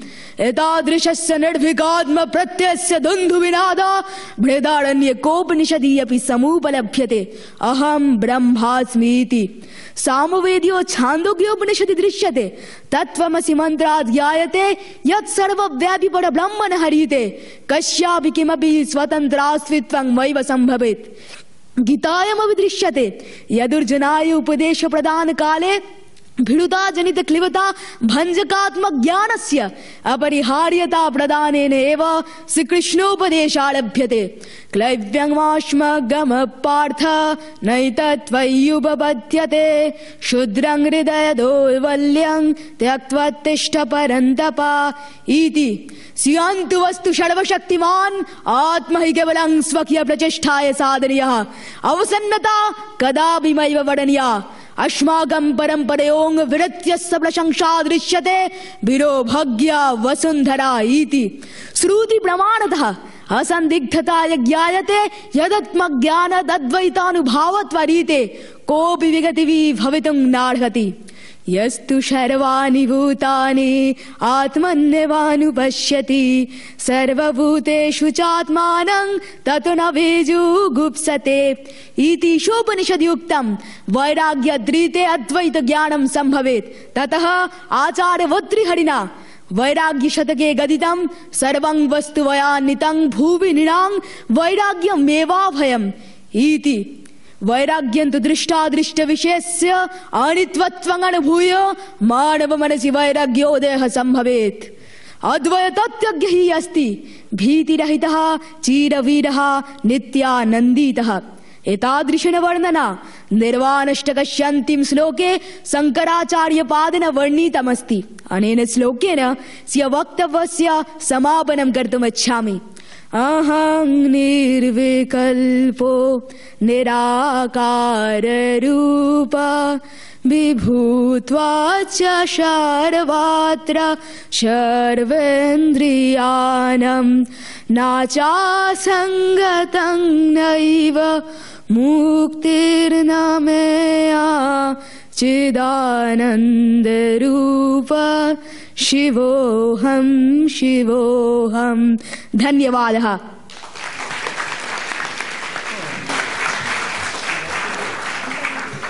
এবারে জিষানুকে পুরস্কার তুলে দিচ্ছেন ডক্টর সমীরণ চন্দ্র চক্রবর্তী, জিষানু রামকৃষ্ণ মিশন বিদ্যাপীঠ, পুরুলিয়ার ক্লাস 9-এর ছাত্র।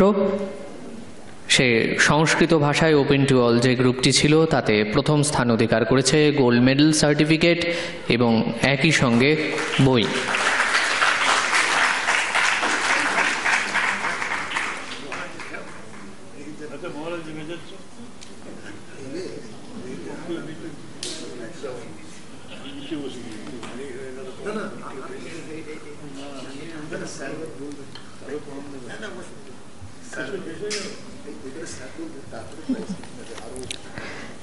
এবারে আমাদের আজকের এই অনুষ্ঠানের বিশেষ অতিথি ডক্টর সমীরণ চন্দ্র চক্রবর্তী। আমি স্যারকে অনুরোধ করি কিছু বলবার জন্য।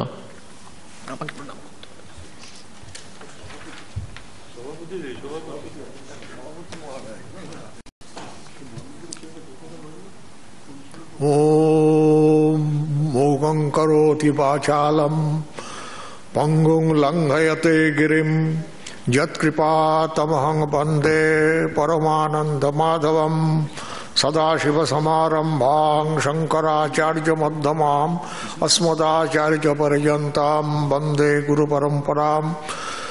परम श्रद्धार्घ भाषण सेक्रेटरी महाराज श्रीमद स्वामी सुमनसानंद जी महाराज, बंधु व शक्ति प्रसाद मिश्र, प्रोफेसर सबुज कली सेन, उपस्थित सुदीप बृंद, आजकल प्रतियोगी बृंद,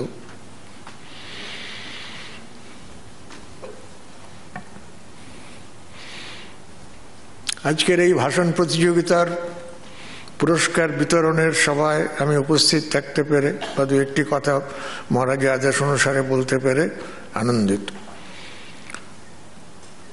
রামকৃষ্ণ মিশনের যিনি আদি গুরু ভগবান শ্রী রামকৃষ্ণ পরমহংসদেব, তিনি লেকচারের উপরে খুব ভরসা করতেন না, বলতেন তোমরা কলকাতার লোকেদের অভ্যাস লেকচার দেওয়া।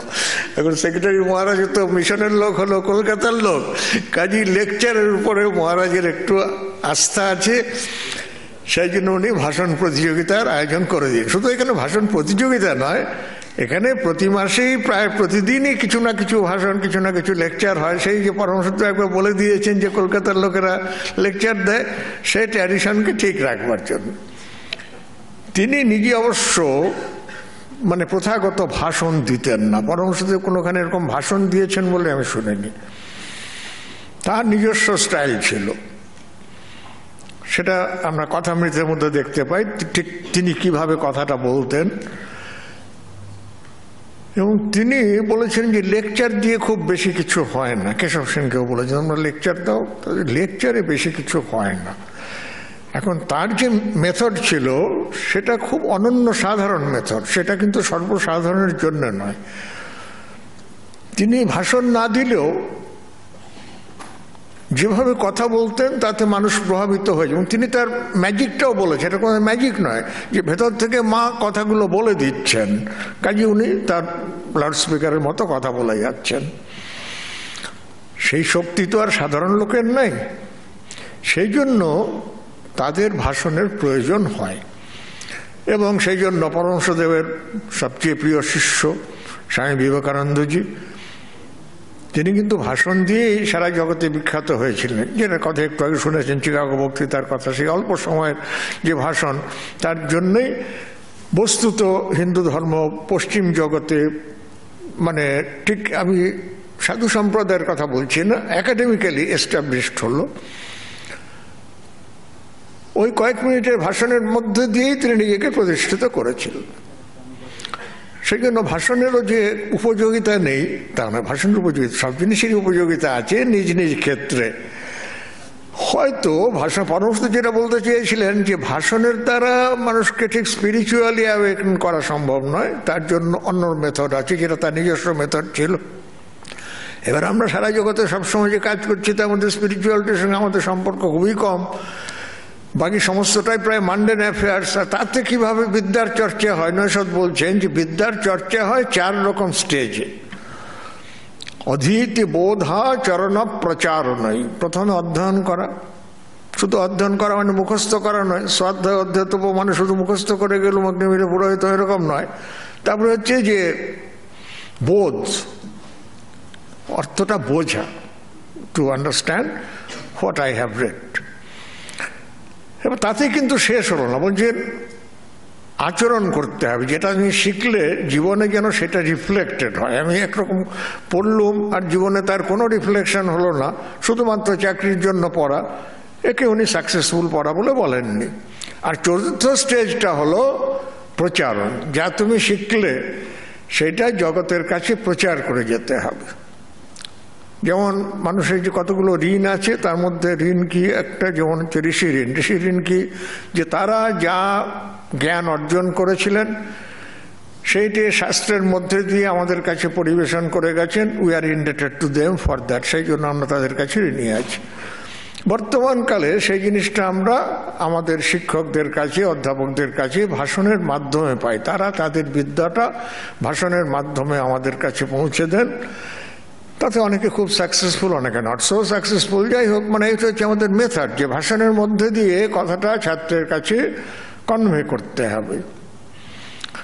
তো আজকে যারা প্রতিযোগিতাতে অংশগ্রহণ করেছিলেন, আমরা তাদের সকলকে দেখলুম না, তাদের মধ্যে যারা সবচেয়ে কৃতিত্বের পরিচয় দিয়েছেন তাদের দেখলুম, মানে ভবিষ্যতের যারা বড় বড় বক্তা হবেন তাদের সাক্ষাৎ করলুম, সেটা একটা লাভ। আর এইসব তরুণ প্রতিযোগীদের সঙ্গে সান্নিধ্যে এসে এই বৃদ্ধ বয়সে আমি আবার একটু সেই তরুণ জগতে যেন ফিরে গেলাম। আমি বেশি ভাষণ প্রতিযোগিতায় অংশগ্রহণ করিনি, একবারই করেছিলাম, সেটা হচ্ছে জার্মান ভাষা যখন শিখি ম্যাক্সমূলার ভবনে, সেখানে একটা ভাষণ প্রতিযোগিতা হয়েছিল, সেইখানে প্রতিযোগিতায় অংশগ্রহণ করেছিলাম এবং তোমাদের মতো পুরস্কার পেয়েছিলাম। সেই ছোটবেলার স্মৃতি আবার মানে ফিরে এল।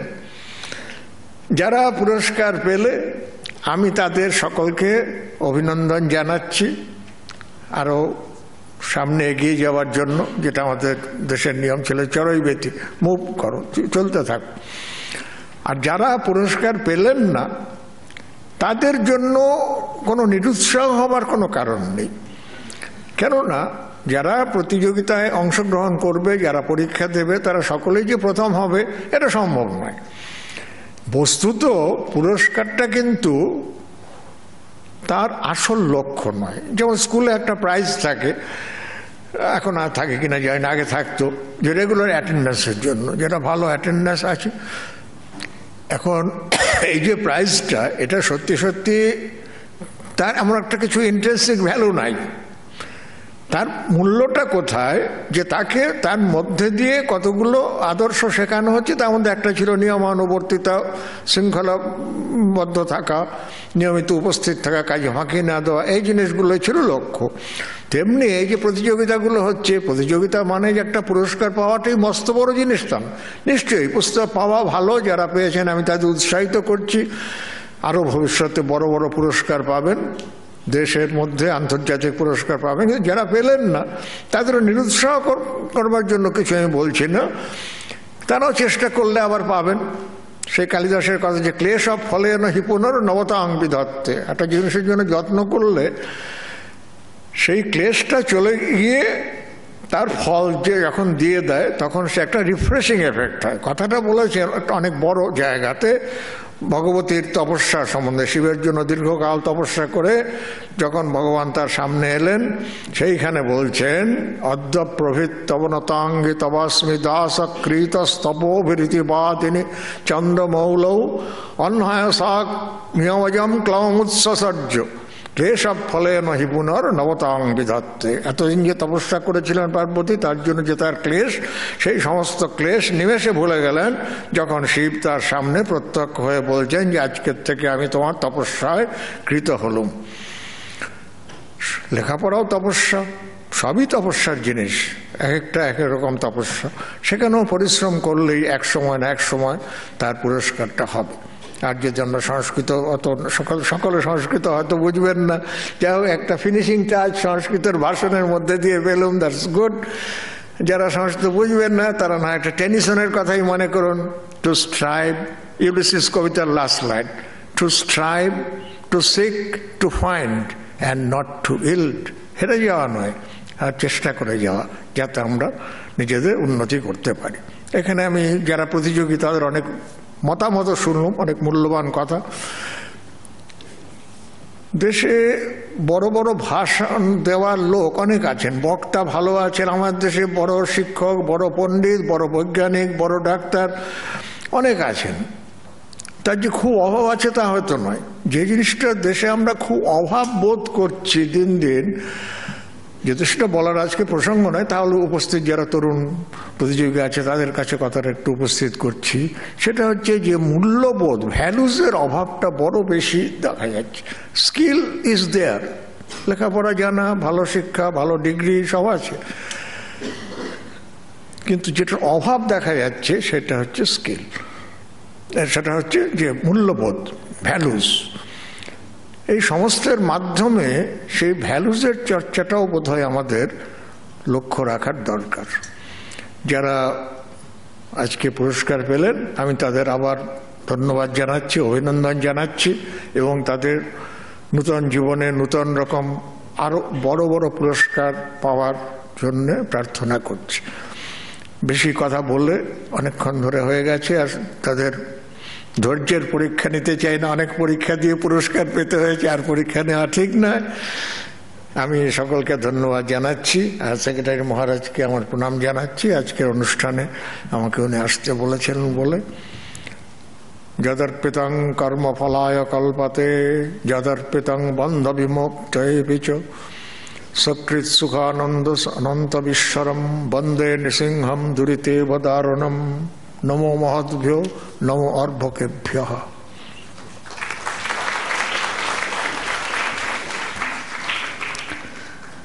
স্যারকে ধন্যবাদ তার এই প্রজ্ঞা ভাষণের জন্য। এবারে আমি শক্তিদাকে অনুরোধ করি, শ্রী শক্তি প্রসাদ মিশ্র, তিনি আমাদের ইনস্টিটিউটের নিবেদিতা চেয়ারে রয়েছেন, তিনি ধন্যবাদ জ্ঞাপন করবেন, এবং তারপরে আমরা অন্যান্য গ্রুপের যে বাকি পুরস্কারগুলি রয়েছে, অর্থাৎ প্রথম পুরস্কারের ব্যতি রেখে যে বাকি পুরস্কারগুলি, সেইগুলি প্রদানের দিকে চলে যাব। শক্তিদা।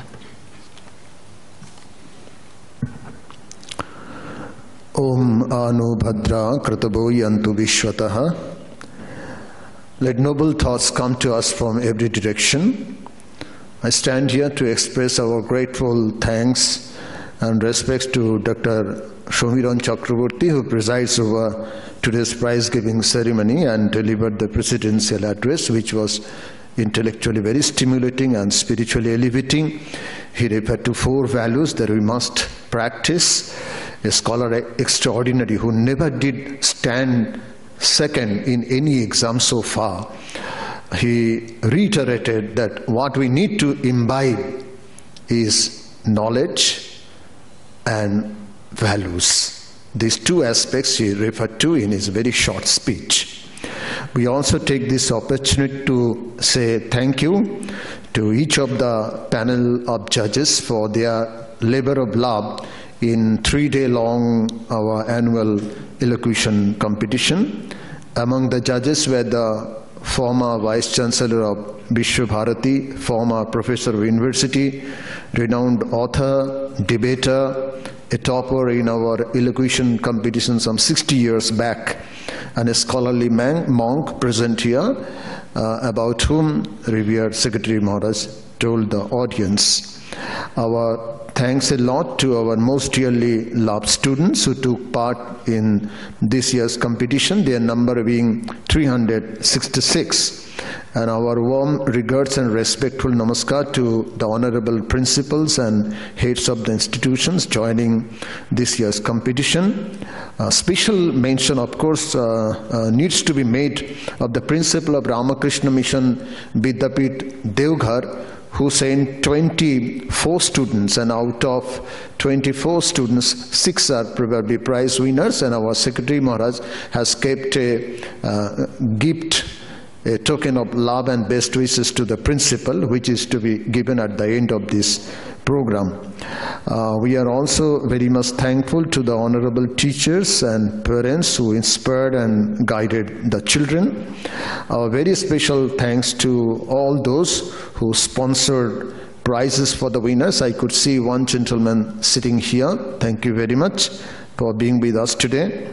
And before I move further, I feel a little bit tempted. I at first offered pranams to our Secretary Maharaj, who inspired the participants on the very first day with this very cryptic and pithy lecture on 1st September. Especially I would like to remind the boys what he said. At first he said that don't be a garbage in the society, be the best version of yourself, because you know that Tvai Sharva Shakti, all power is in you. And then he said that never, never ever tell yourself you are weak, and never, never tell others you are weak. At the same time, he referred to two of Swami Vivekananda's messages. Number one is, I hold every man a traitor who, having been educated at their expenses, common men's expenses, pay least heed to them. I hold every man a traitor who, having been educated at their expenses, pays the least heed to them. And then he said, which we all can practice in our workaday life, that is, if you can give a little joy, even to a single person, for a moment, that much alone is true. The rest is moonshine, ghoda dim. And today, in his address of welcome, he said one particular thing. That is the central theme of Swami Vivekananda, which Swami Vivekananda stressed in a particular letter that he wrote to Sister Nivedita. He said, my ideal indeed can be put into a few words, that is to preach unto mankind their divinity and how to make it manifest in every movement of life. Swami Shuparnanandaji Maharaj, our Secretary Maharaj, also referred to this aspect, how we can manifest that divinity that is within us. And at the same time, he told us, which would do well to remember, that we live in body in the waking state, we live in mind when we are in sleep, and we live in Chaitanya, the grotesque state, when we are in deep sleep stage, that is in Shushupti. Before I end, I must thank the cultural department officials, the dedicated volunteers, and our guest house officials, and last but not the least, our very, very, very dear and most valued audience for joining us today. Thank you very much. Thank you.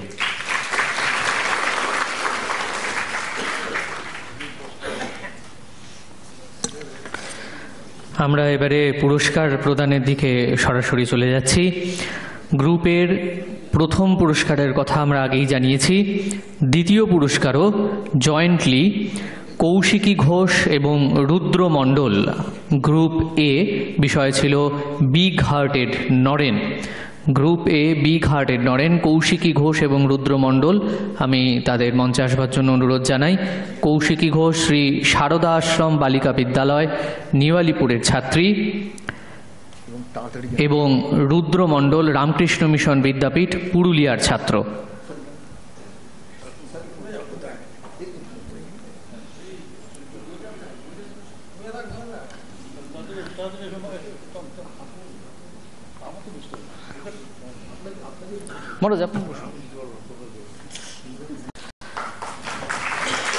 রুদ্র মণ্ডল। এরপরে যুগ্মভাবে তৃতীয় পুরস্কার রিক্তা দাস, শ্রী রামকৃষ্ণ সারদা সংঘ বালিকা বিদ্যালয়, এবং Sanvi Chatterjee, Modern high school for Girls, তৃতীয় পুরস্কার যুগ্মভাবে। আমি তাদের মঞ্চে আসবার জন্য অনুরোধ জানাই।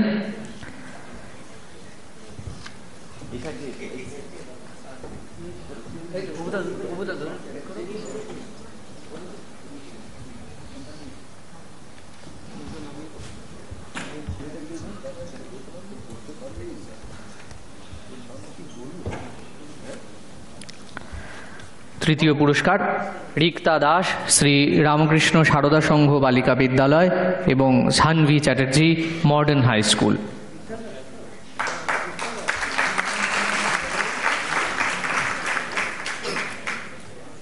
চতুর্থ পুরস্কার আবারও যুগ্মভাবে তামান্না খাতুন, রামকৃষ্ণ সারদা মিশন বিবেকানন্দ পাঠতীর্থ, হ্যাঁ বললাম তো, joint third Sanvi Chatterjee, Modern high school for Girls. চতুর্থ যুগ্মভাবে একই সঙ্গে তামান্না খাতুন রামকৃষ্ণ সারদা মিশন বিবেকানন্দ পাঠতীর্থ এবং অর্ণব চক্রবর্তী রামকৃষ্ণ মিশন বিদ্যাপীঠ পুরুলিয়ার। তামান্না খাতুন রামকৃষ্ণ সারদা মিশন বিবেকানন্দ পাঠতীর্থ এবং অর্ণব চক্রবর্তী রামকৃষ্ণ মিশন বিদ্যাপীঠ পুরুলিয়ার।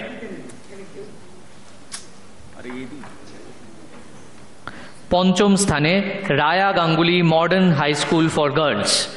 Raya Ganguly modern high school for girls group এর বিগ হার্টের নরেন, সেটির পঞ্চম স্থানে রায়া গাঙ্গুলি অনুপস্থিত। গ্রুপ বি বিষয় ছিল what can I do for my motherland. দ্বিতীয় পুরস্কার কৃষিপ চক্রবর্তী রামকৃষ্ণ মিশন বিদ্যাপীঠ পুরুলিয়ার। দ্বিতীয় পুরস্কার কৃষিপ চক্রবর্তী। তৃতীয় পুরস্কার দেবজ্যোতি অধিকারী রামকৃষ্ণ মিশন বিদ্যাপীঠ পুরুলিয়ার, জয়েন্টলি ঐশিক চক্রবর্তী রামকৃষ্ণ মিশন বিদ্যালয় নরেন্দ্রপুরের। এটি তৃতীয় পুরস্কার, তাদেরও আমি রেডি হয়ে আসবার জন্য অনুরোধ করি। এখন পুরস্কার গ্রহণ করছে কৃষিপ চক্রবর্তী, গ্রুপ বির দ্বিতীয় স্থানাধিকারী, রামকৃষ্ণ মিশন বিদ্যাপীঠ পুরুলিয়ার। তৃতীয় দেবজ্যোতি অধিকারী রামকৃষ্ণ মিশন বিদ্যাপীঠ পুরুলিয়ার, একই সঙ্গে যুগ্মভাবে তৃতীয় ঐশিক চক্রবর্তী রামকৃষ্ণ মিশন বিদ্যালয় নরেন্দ্রপুরের।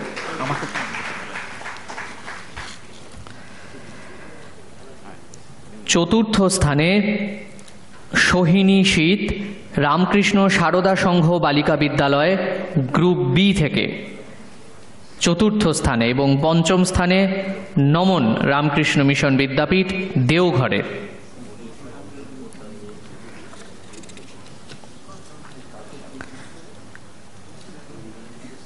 গ্রুপ বির চতুর্থ স্থানাধিকারিণী সোহিনী শীত,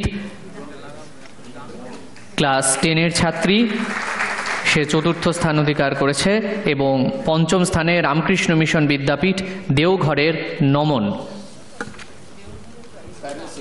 আচ্ছা, আমাকে প্রণাম করতে হবে না।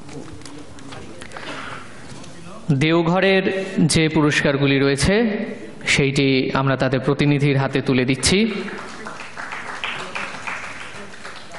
গ্রুপ সিতে দ্বিতীয় পুরস্কার হেমনলিনী দে স্মারক পুরস্কার অভিনব কুমার রামকৃষ্ণ মিশন বিদ্যাপীঠ দেওঘর। আবারও অভিনব কুমার রামকৃষ্ণ মিশন বিদ্যাপীঠ দেওঘরে। তৃতীয় স্থানেও রামকৃষ্ণ মিশন বিদ্যাপীঠ দেওঘরের সম্বিত গুহ। দেওঘরের পুরস্কারগুলি আমরা তাদের প্রতিনিধির হাতে তুলে দিচ্ছি। দ্বিতীয় স্থানে অভিনব কুমার রামকৃষ্ণ মিশন বিদ্যাপীঠ দেওঘর, এবং তৃতীয় সম্বিত গুহ রামকৃষ্ণ মিশন বিদ্যাপীঠ দেওঘরে।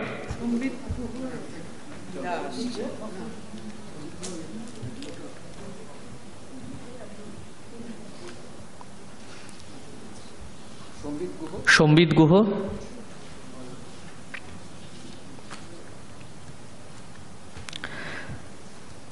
সম্বিত গুহর পুরস্কার তৃতীয় স্থান গ্রুপ সি। চতুর্থ স্থানে সাগ্নিক দাস ইউনিভার্সিটি অফ ক্যালকাটা। সাগ্নিক, সে চতুর্থ স্থান অধিকার করেছে।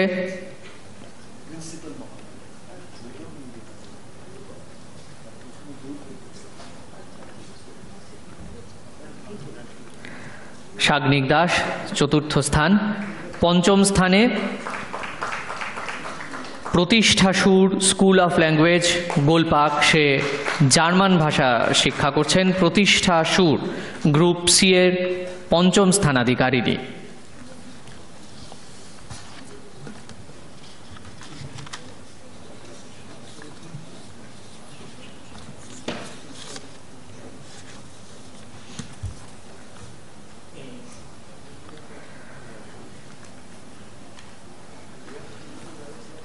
গ্রুপ সি এর পঞ্চম পুরস্কার প্রতিষ্ঠা সুর। গ্রুপ ডি এর প্রথম পুরস্কারের কথা আগেই ঘোষণা করা হয়েছে। উষা ক্ষীরোদ স্মারক পুরস্কার Tamaldeep Roy, Ramakrishna Mission Residential College, নরেন্দ্রপুরের। দ্বিতীয় পুরস্কার হেমনলিনী দে স্মারক পুরস্কার, Debleena Chatterjee, Jadavpur University. PG first ইয়ারের ইতিহাস বিভাগের ছাত্রী দেবলীনা চ্যাটার্জি দ্বিতীয় পুরস্কার, group D postgraduate group, যার বিষয় ছিল an ideal society in the eyes of Swami Vivekananda. দ্বিতীয় স্থানাধিকারিণী দেবলীনা চ্যাটার্জি। তৃতীয় স্থানে Ayush De, Ramakrishna Mission Vivekananda Educational and Research Institute, MA প্রথম বর্ষের ছাত্র আয়ুষ দে। তৃতীয় স্থানে শ্রী আয়ুষ দে। চতুর্থ স্থানে টিঙ্কু রানী কর্মকার, আবারও school of language, Ramakrishna mission institute of কালচারের ইংরাজি বিভাগের ছাত্রী টিঙ্কু রানী কর্মকার।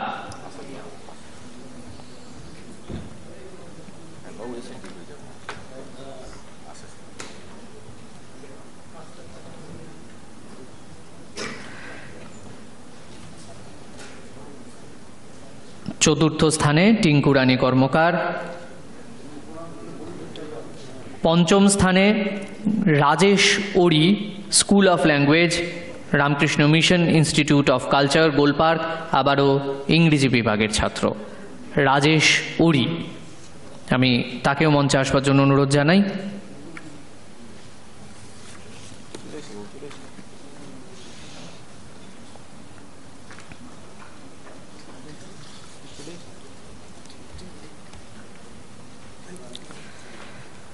পঞ্চম পুরস্কার গ্রুপ ডি এর Rajeshwari, school of language, Ramakrishna mission institute of কালচারে।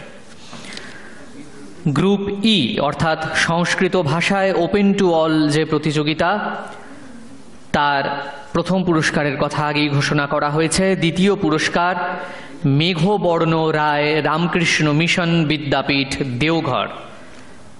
মেঘবর্ণ রায়, রামকৃষ্ণ মিশন বিদ্যাপীঠ, দেওঘর।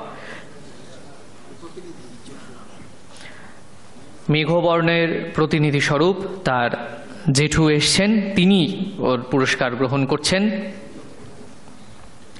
তৃতীয় পুরস্কার আবারও জয়েন্টলি বা যুগ্মভাবে সুরজিৎ প্রামাণিক এবং শ্রীল ব্রত।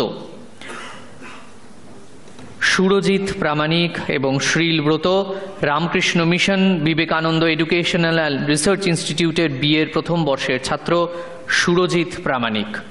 একই সঙ্গে রামকৃষ্ণ মিশন বিদ্যাপীঠ দেওঘরের তরফ থেকে তাদের প্রতিনিধি এই পুরস্কার গ্রহণ করছেন।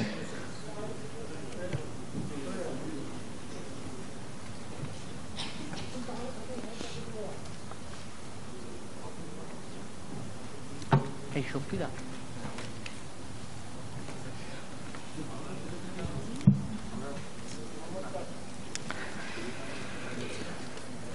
চতুর্থ স্থানে আসমিন মণ্ডল, রামকৃষ্ণ মিশন বিদ্যাপীঠ দেওঘরের, আবারও রামকৃষ্ণ মিশন বিদ্যাপীঠ দেওঘরের অশ্মিন মণ্ডল।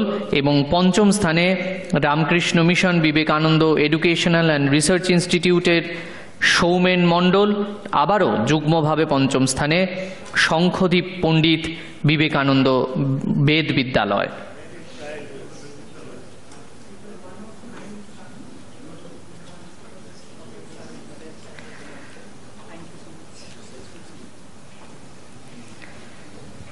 পঞ্চম স্থানে সৌমেন মণ্ডল, একই সঙ্গে Sankhadeep Pandit, Soumen Ramakrishna Mission Vivekananda Educational and Research ইনস্টিটিউটের MA প্রথম বর্ষের ছাত্র, এবং শঙ্খদীপ পণ্ডিত রামকৃষ্ণ মঠ বিবেকানন্দ বেদ বিদ্যালয়ের ক্লাস 9-এর ছাত্র।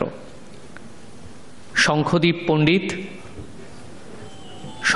পণ্ডিত অনুপস্থিত রয়েছে। এই পুরস্কার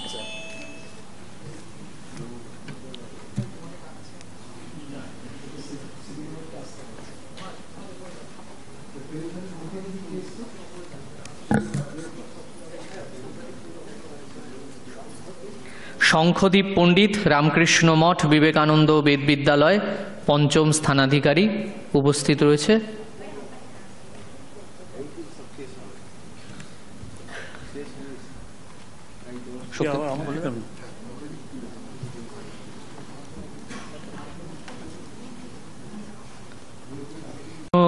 মিশন বিদ্যাপীঠ দেওঘর থেকে সর্বাধিক সংখ্যায় প্রতিযোগী পাঠানোর জন্য তাদের একটি বিশেষ পুরস্কার প্রিন্সিপালের জন্য পূজনীয় মহারাজ স্বামী সুপর্ণানন্দজি আমাদের ইনস্টিটিউটের সম্পাদক তুলে দিচ্ছেন দেওঘরের যিনি প্রতিনিধি রয়েছেন তাকে।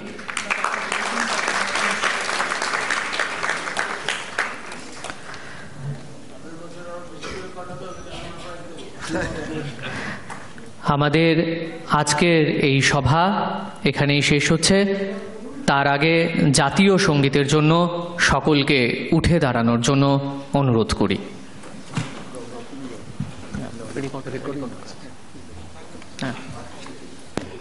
जनगण मन अधिनायक जय हे भारत भाग्य विधाता पंजाब सिंध गुजरात मराठा द्राविड उत्कल बंगा विंध्य हिमाचल यमुना गंगा उच्चल जलधि तरंगा तव शुभ नामे जागे तव शुभ आशीष मांगे गाहे तव जय गाथा जनगण मंगलदायक जय हे भारत भाग्य विधाता जय हे जय हे जय हे जय जय जय जय हे। ধন্যবাদ, নমস্কার।